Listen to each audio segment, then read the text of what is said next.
Bienvenue dans The Programmatic Society, un programme qui vous propose d'entendre chaque semaine la voix de ceux qui font le marché du programmatique en France et ailleurs. Sous la forme d'une table ronde, nous vous donnons l'opportunité d'assister à un débat entre ceux qui participent activement au développement des transactions publicitaires automatisées sur le digital. Agences, annonceurs, médias, régies, juristes, consultants, sans oublier, bien entendu, les technologies publicitaires.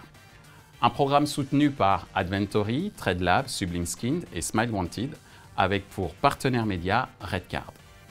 Cette semaine, notre thème est le suivant: la data loguée sera-t-elle la seule donnée viable à l'avenir dans l'écosystème programmatique? Avec l'émergence du mobile, la domination des GAFAM, la donnée loguée, donnée obtenue via une plateforme sur laquelle les utilisateurs se rendent en se connectant via un identifiant et un mot de passe, la data loguée donc devient pour beaucoup le gage de la qualité des données marketing du futur. Mais est-ce aussi simple? Pour en discuter, Céline Crépeau de TradeLab, Didier Parizeau de Capital Data, Fabien Scollan du Bon Coin, Eric Gellers de Programmatic Marketing. Bonjour mesdames, messieurs. Bonjour. Bienvenue sur The Programmatic Society. Bonjour Michel. Alors la première question sur ce thème, la data loguée, seule donnée viable à l'avenir, c'est de savoir si la donnée loguée est vraiment gage de qualité aujourd'hui. Céline? Je pense que c'est une question qui est hyper pertinente, mais à laquelle on ne peut pas répondre de manière simple, c'est-à-dire qu'on ne peut pas dire oui ou non. Tout simplement parce qu'aujourd'hui, la donnée loguée, effectivement, c'est une donnée qui va permettre d'avoir une vision user-centric. Et c'est quelque part la promesse qu'on essaie d'avoir sur le digital depuis le début des stratégies de ciblage. C'est la seule donnée qui permette ça véritablement aujourd'hui. Or, elle est collectée et travaillée sur des espaces qui sont des espaces fermés, des walled gardens la plupart du temps, qui vont permettre de travailler un certain type de données. Donc sur certaines plateformes, on va avoir accès à de la donnée plutôt de centres d'intérêt, par exemple sur les réseaux sociaux, c'est le cas, ou d'opinion. Par contre, on aura peut-être moins d'informations concernant les intentions d'achat. Donc il faut faire attention aux informations et aux signaux qu'on retire et qu'on raccroche à ces données loguées. Donc effectivement, il y a une diversité assez importante. Chez Capital Data? Alors, pour nous, une donnée de qualité chez Capital Data, c'est une donnée qui va nous permettre effectivement de reconnaître un individu d'une manière certaine. Ça, c'est le premier point. Le deuxième, de pouvoir attribuer en fait des contenus à cet individu parce que ces contenus sont pertinents pour lui. Donc, il y a une intention d'achat derrière. Et puis, effectivement, de mesurer un score d'intention d'achat. Voilà. Au bout, l'objectif, c'est de provoquer une vente. Et ce qu'on met derrière un gage de qualité, nous, chez Capital Data, c'est à la fois donc, la réunion de ces trois points, mais également la capacité de mesurer la performance de nos actions. Et c'est effectivement grâce à la donnée loguée qu'on va pouvoir le faire. Et chez Le Bon Coin, justement, alors cette data loguée, comment vous la vendez et comment vous assurez le fait que ce soit un gage de qualité de pouvoir l'utiliser? Déjà, la data loguée chez Le Bon Coin, et d'un point de vue un peu plus universel, ça permet d'identifier de manière plus précise nos utilisateurs et surtout sur un parcours cross-device, ce qui est le plus important, puisque le funnel de conversion aujourd'hui d'un utilisateur du Bon Coin s'exprime au travers de tous les devices qu'il va utiliser, mais encore plus sur la différence entre l'ordinateur familial, l'ordinateur du travail, et ce qui amène aussi à la question d'un compte logué, certes, mais d'un compte logué qui identifie la personne. On va citer Netflix, mais où on a un seul et même compte, mais par contre, on peut identifier le compte des enfants, le compte de la femme, le compte de l'homme. Donc ça, c'est une première étape. Et puis après, la donnée via les comptes logués chez nous, en fait, c'est un scope très large qui va de toutes les données d'intention d'achat, donc toutes les phases d'intention d'achat, que ce soit primaire, pré-achat ou post-achat, et puis les données déclaratives. Alors celles-là, on ne peut pas dire que justement ce soit 100% de fiabilité, puisqu'on peut avoir des données erronées. Voilà, donc pour le coup, il y a quand même un large scope chez Le Bon Coin. Moi, je trouve ça juste intéressant ce que vous dites sur la notion d'identification de l'individu, Parce que pour le coup, de notre côté, en tant qu'acheteur, quand on achète des millions et des millions d'impressions en programmatique, quelque part, on capte des signaux qui peuvent être des signaux faibles, du type des intentions d'achat, des comportements digitaux, etc. Mais finalement, le fait d'identifier un individu en particulier n'est pas forcément toujours ultra pertinent. On peut rattacher ces signaux-là à des cookies ou à des identifiants moins pérennes, et ça reste quand même des informations qui nous aident à définir les enchères et qui sont ultra pertinentes. Ouais, alors effectivement, si je peux me permettre, effectivement, là on en vient presque à la question de est-ce que le cookie est une donnée nécessaire et suffisante pour reconnaître un individu. Est-ce que le cookie est mort? Alors, donc c'est la question. Alors, à mon sens, il est loin d'être mort, le cookie, parce qu'en fait, effectivement, aujourd'hui, à part les GAFA, chez les éditeurs, on a encore très peu de sites qui sont logués, donc de walled garden, parce qu'on n'a pas trouvé le business model. Donc ça reste encore un élément technique essentiel et vital pour faire fonctionner les sites, quoi. Ouais, et donc dans l'industrie publicitaire. Est-ce que c'est un élément essentiel, certes, pour faire tourner les sites, mais est-ce que c'est un élément essentiel du point de vue de l'annonceur, qui lui peut, de manière très simple, se dire je vais aller uniquement sur des sites logués parce que bon, finalement les cookies c'est très bien, mais bon, ça ne rajoute pas forcément de valeur à mon efficacité. Le problème c'est que les éditeurs n'ont pas encore craqué le business model du site logué. Donc effectivement, pour le moment, c'est pas logué. Alors, il est loin d'être mort, mais en tout cas, nous, chez Capital Data, on pense qu'il n'a pas de futur. Pour plusieurs raisons. Déjà, la première raison, c'est que quand on fait de l'onboarding sur ces cookies, on a des reach qui sont très faibles, aux alentours de 30%. On a fait des études qui démontrent qu'en fait, les cookies ont des durées de vie en moyenne de 3 semaines. D'accord.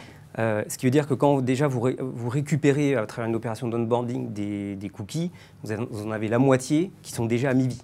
D'accord. Voilà. Puis la troisième raison, c'est aussi que pour laquelle en fait le cookie n'a pas d'avenir à mon sens, c'est que les volumes en fait post dans l'ère RGPD aujourd'hui, les volumes sont devenus extrêmement faibles. Ouais. Et c'est pas prêt de revenir au volume d'avant puisqu'il y a un frein qui est l'opt-in.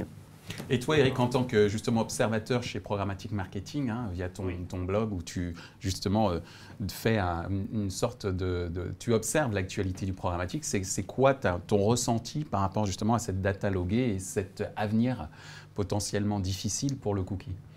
C'est vrai que là, il y a plusieurs sujets qui ont été abordés. Je pense que l'avenir difficile du cookie, je pense que le cookie, comme on le disait il y a 2 minutes, a une vraie légitimité sur une durée courte d'exploitation. Voilà. Là, pour le coup, on cherche à faire des campagnes, par exemple, de reciblage sur une semaine, il y a une vraie légitimité, un vrai avantage à utiliser le cookie qui va être actionnable tout de suite et qui va être justement diffusé sur un maximum de sites web. Et qui est aussi moins intrusif, du coup, parce que tu gardes un historique de données sur l'utilisateur qui est moindre. Donc, tu as peut-être de la donnée d'intention à un instant T, mais pas forcément de la donnée socio-démo ou des choses plus pérennes dans le temps. Mais qui va correspondre à un besoin qui est aussi court. Parce que si tu veux t'acheter, des vêtements, etc., c'est pas un cycle de vie qui va durer des mois, quoi. Un cycle d'achat qui va durer des mois. Donc le cookie garde son utilité. Même si les annonceurs sont tentés d'aller chez Google et Facebook dans les GAFA parce que c'est de la donnée loguée, eux-mêmes, en tant qu'annonceurs, n'arrivent pas à loguer toute leur audience. Donc le cookie reste très utile, justement, et c'est notamment pour ça, je pense qu'il y a des nouvelles sociétés, nouvelles entre guillemets, comme ID5 ou ID5, qui se développent sur uniquement la synchronisation du cookie, parce qu'il y a un véritable besoin là-dessus. D'accord. Et c'est important. Et alors, pour revenir sur la data loguée, moi, la data loguée, si tu prends la data loguée seule, pour moi, c'est pas un gage de qualité. Si on parle que de data loguée. Voilà. Parce que, justement, si derrière, la data n'est pas traitée, si cette data n'est pas correctement synchronisée, notamment avec les autres bassins d'audience, notamment programmatiques, si elle n'est pas en plus enrichie potentiellement, via de l'onboarding ou autre chose, ou via des partenaires, ça va être une data de faible qualité qui va très vite dépérir dans le temps. Un e-commerçant qui va faire une vente auprès d'un internaute et qui ne va pas le revoir, ou qui va le revoir 1 an, 12 ou 18 mois après, voilà, cette data, effectivement, elle sera loguée à l'origine. Donc ça sera quand même de la data avérée. Comme en plus il aura vendu un bien, il aura les vraies données, nom, prénom, adresse postale, parce que tu ne donnes pas des informations fausses. Mais par contre, elle va très vite dépérir cette donnée, si elle n'est pas traitée, entretenue, enrichie, etc. C'est-à-dire que cette data loguée doit être enrichie avec les données de l'annonceur, par exemple? Elle doit être, synchronisé avec un certain nombre d'informations que l'annonceur peut avoir dans sa DMP, par exemple? Voilà, dans sa DMP, dans ses bases CRM, et potentiellement aussi, si on veut voir plus vaste et peut-être de manière plus pérenne, avec son écosystème. Donc certains de ses partenaires, éditeurs, places de marché. Alors après, voilà, chacun son écosystème, en fonction de ce qu'on fait, etc. Mais justement, c'est un peu le sens, c'est ce qui est difficile actuellement dans l'univers du programmatique, c'est qu'il n'y a pas assez de partage de données. Il y en a quand même de plus en plus, mais même si on prend les grands retailers dans la grande distribution, Carrefour, Casino, Auchan, etc., ils montent tous leurs propres solutions de régie publicitaire, de data onboardée, loguée, etc. Mais ils ont du mal tous à se mutualiser.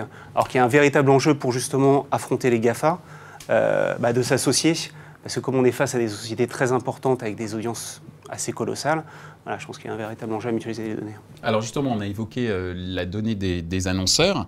Est-ce que vous pensez que les annonceurs aujourd'hui sont suffisamment matures pour exploiter cette fameuse data loguée dans leur stratégie marketing? Parce qu'on a vu qu'en fait, c'était un peu dans les deux sens que ça devait se passer si on veut traiter cette fameuse data. Quelle est votre vision de la maturité des annonceurs quant à cette opportunité? Un annonceur, et puis Le Bon Coin est aussi annonceur par ailleurs. En fait, déjà, tout dépend du KPI qu'on a envie d'adresser et de la phase du funnel de conversion qu'on souhaite adresser sur notre parcours. Et en fait, en fonction du type de ROI qu'on souhaite, telle ou telle donnée correspondent, voire même le matching entre des données loguées et même des cookies, parce que, comme tu le disais, on navigue entre cette fraîcheur de données pour adresser la bonne personne au bon moment avec le bon message, voilà. On tente, on essaye de trouver le bon achat pour ça. Et ça, il y a la donnée déclarative des comptes logués, le fait d'avoir ces données cross-device, qui est hyper importante pour nous. Mais encore une fois, il n'y a pas 100% de fiabilité. Donc on a encore besoin des deux. Je ne pense pas que la donnée loguée seule, et notamment sur l'ensemble des phases du funnel de conversion, puisse correspondre. D'accord. Chez Capital Data, vous qui travaillez dans le domaine du retail, principalement, tu me dis si je me trompe, mais c'est principalement sur ce secteur-là, où justement, là, j'imagine qu'il y a une détention d'informations assez forte entre ce qui se passe sur le online, mais surtout ce qui se passe sur l'offline via les cartes de fidélité, par exemple. Quelle est la maturité des annonceurs pour exploiter une autre opportunité que serait cette data loguée? Alors, avant de répondre, est-ce que je peux rebondir aussi sur la question de la qualité? Parce que, effectivement, aujourd'hui, on a une donnée à profusion qui nous donne des signaux avec effectivement des incertitudes. Et nous, ça fait des années qu'on travaille de cette façon-là, mais aujourd'hui, il y a des algorithmes. Et ces algorithmes, ce sont des algorithmes statistiques. Donc, on est dans le presque vrai, effectivement. On n'est pas dans la qualité absolue. Mais ces algorithmes permettent effectivement de détecter des intentions et peut-être d'exploiter une donnée qui n'est pas d'une qualité totale. Alors maintenant, pour en revenir à la question de la maturité, moi, à mon sens, il y a, on va dire, 3 catégories d'annonceurs. Il y a vraiment l'avant-garde que sont les e-commerçants, qui sont des gens qui travaillent en fait qui travaillent leurs données depuis des années, qui ont une maturité extrêmement élevée. Eux, aujourd'hui, ils parlent d'hyper-personnalisation, ils parlent justement à travers les algorithmes qu'ils utilisent, ils vont être vraiment à un stade très avancé. On travaille aussi avec des e-commerçants. On travaille aussi avec des annonceurs plus traditionnels, comme effectivement des gens qui sont dans l'univers du retail et qui aujourd'hui découvrent la donnée. C'est ta deuxième catégorie d'annonceurs, ça? Voilà. Alors eux, ils sont à l'extrême opposé, c'est-à-dire que c'est des gens qui commencent à se structurer autour de la donnée. Et effectivement, pour le moment, ils n'ont aucune maturité. Et puis entre les deux, on a des gens qui ont mis en place des choses d'une façon plus ou moins artisanale. Ouais. Est-ce qu'on peut pas parler de maturité? Tu considères qu'aujourd'hui, le marché est encore dans cette phase d'artisanat? Alors oui, beaucoup. Alors encore une fois, si on sort des e-commerçants historiques, bien équipés, etc., si on sort de cette frange en fait d'annonceurs, on arrive rapidement chez des annonceurs qui, pour autant, ont pris conscience que la donnée aujourd'hui, elle est juste vitale. Et encore plus la donnée loguée. Alors, et ça, c'était aussi un des autres points que je voulais apporter. Finalement, avec la donnée loguée, on est assez proche du CRM.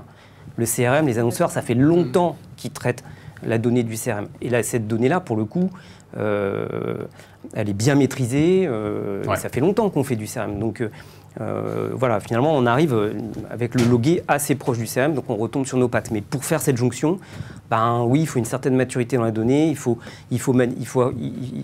avoir l'habitude de travailler sur de l'onboarding, de faire du match d'informations, d'utiliser des algorithmes, voilà. Céline, justement. Ouais, justement, je ne sais pas si vous êtes au courant, mais TradeLab a lancé récemment une offre qui s'appelle Food Lab, en partenariat avec Carrefour Média, notamment. Et aussi au féminin, et qui est une offre qui va capitaliser sur les données CRM du groupe Carrefour.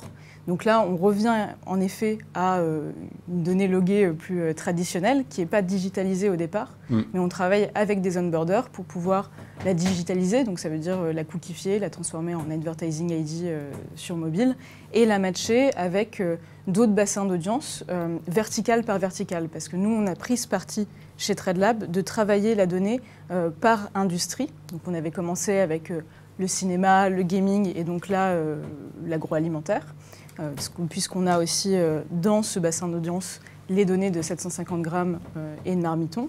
Et ce qui nous intéresse, c'est de définir les signaux qui, pour un annonceur du food, sont les plus pertinents, ceux qui vont réellement pouvoir être exploités pour augmenter la valeur des paniers, augmenter la fréquence d'achat, etc.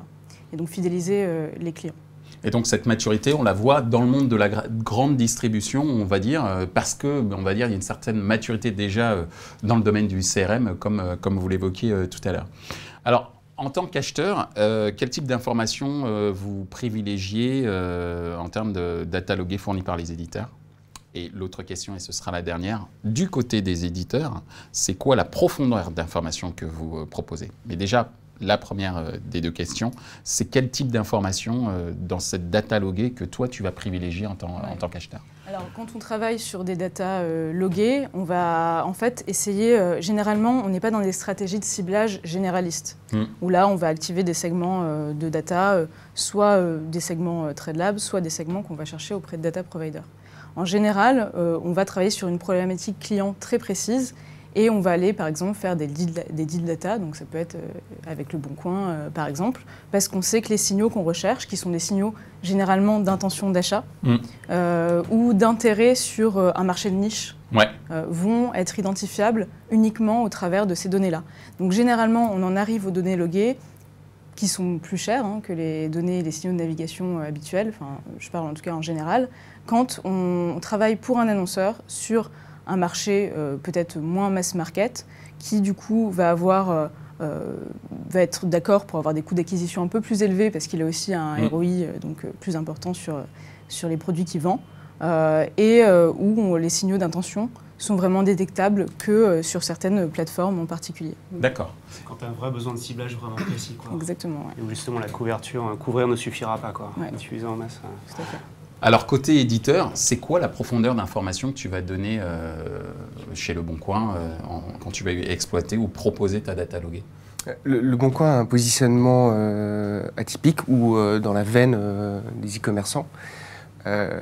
Sauf que, en fait, on a de la donnée à la fois sur les moments fondamentaux de la vie, trouver son emploi, son appartement, enfin se loger et se véhiculer.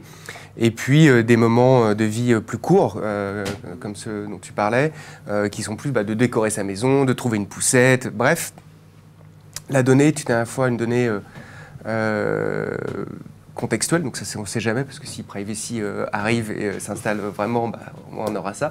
Mais surtout une donnée comportementale, et encore une fois où on tient vraiment à définir la phase d'intention d'achat. Et où on va croiser en fait différents comportements de navigation pour définir des moments de vie particuliers, c'est-à-dire l'arrivée d'un bébé. Donc il y a une grande granularité. La granularité est extraordinaire. On a plus de 70 catégories avec lesquelles on peut jouer, évidemment dans le respect de la RGPD, mais il y a un champ des possibles qui est extraordinaire, notamment pour la construction de ciblage ad hoc, et qui sont basés maintenant, grâce à notre équipe de data science, sur du vrai machine learning, qu'on appelle aujourd'hui deep learning, qui est moins maintenant l'accumulation de règles pour créer un ciblage, mais beaucoup plus le cumul d'expérience. Et l'enrichissement par plus on a d'expérience, plus on peut enrichir le segment et plus il sera précis. Et c'est vraiment ça notre volonté pour adresser le marché. La data loguée va être plus fiable dans le temps, c'est sûr, et tu vas plus pérenniser tout l'historique justement, et mieux comprendre que tu as affaire à une famille qui a déjà un enfant parce qu'elle a acheté tel type de bien qui correspond à des enfants de tel âge, et beaucoup plus facilement les suivre, et sans devoir mettre de la probabilité dans tes hypothèses et avoir beaucoup un peu plus de certitude. Ouais, des données avérées quoi, qui vont s'enchaîner quoi. Après, il y a aussi des solutions qui commencent à émerger sur de la mutualisation et le partage de données. Enfin, je crois qu'il y a une société qui s'appelle Yuzu qui fait ça, qui permet effectivement aux e-commerçants alors, il faudra voir ce que ça devient aussi avec la RGPD, mais à partir du moment où on a des consentements et des opt-in, on pourra mutualiser effectivement les infos pour encore plus les fiabiliser. Tout dépend de la puissance, c'est-à-dire la couverture d'audience d'un site ou sa nécessité à consolider son audience avec d'autres pour avoir une offre qui apporte une valeur clé différenciante sur le marché. Eh bien, ainsi se termine cette table ronde. En tout cas, merci pour votre participation et pour avoir enrichi nos téléspectateurs, j'allais dire, mais en tout cas donner toutes les informations nécessaires pour comprendre les enjeux autour de cette data loguée et le fait que le cookie n'est pas encore mort. Merci. Merci. Ainsi s'achève ce débat autour de la donnée loguée dans l'écosystème publicitaire programmatique. Les 3 points à retenir de nos échanges sont les suivants. 1. La data loguée apporte une efficacité certaine mais limitée sur le long terme. 2. L'avenir du cookie est incertain mais il a encore une certaine efficacité dans l'activation de certains types de segments data. 3. Les annonceurs e-commerce et retail sont les plus matures dans l'exploitation des données loguées. Ce programme a pour vocation de répondre aux questions que vous vous posez au sujet du marché publicitaire programmatique. Alors, n'hésitez pas à faire part de vos propositions de thèmes de discussion sur les réseaux. Merci à nos sponsors et partenaires pour leur soutien, Adventory, Sublime Skins, TradeLab et Smile Wanted, sans oublier notre partenaire média, le magazine Redcard. Merci également à l'ensemble des équipes d'Atelier B pour la réalisation de ce programme.